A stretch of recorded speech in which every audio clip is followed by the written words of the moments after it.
Assalaamu calaykum soo dhawaada asxaabta kuni channelka AK Som kuna soo dhawaada muuqaalkeena maanta balse inta ayna bilaabin muuqaalkan fadlan haddaad ugu subtahay subscribe dhagan balaalkana furo. Nin ayaa guursaday gabar quruxsan aad ayuu u jeclaa maalin maalmaha ka mid ah gabadhii ayaa xanuunsatay waxaa la soo dirsay xanuunada maqaarka bani'aadamka ku dhaca maalinba maalinta ka dambaysa waxaa iskurayay quruxda jirkeeda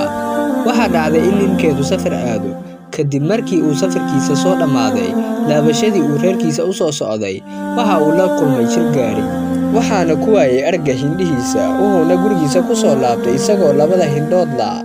si kastaba ha ahaatee nolosha isaga iyo haaskiisa waxba iskama bedelin balse nasiib xumo haaskiisa waxaa ku sii fiday xanuunkii maqaarka ka hadlayay kaas oo gebi ahaanba saameeyay quruxdeedii ninkeedu maadaama hindhoole yahay waxba ma arko wax saameyn ah kuma yeelan gurigoodii aad ayuu u jeclaa iyadana aad ayay u jeclayd maalin maalmaha ka mid ah haaskiisa way dhimatay xanuunkii maqaarka awgeed dhimashadeeda waxay murugo daran iyo niyadjab ku reebtay ninkii wuxuu qaatay wax walba oo ku xasuusan karo haaskiisii kadibna wuxuu go'aansaday inuu magaalada idil isaga guuro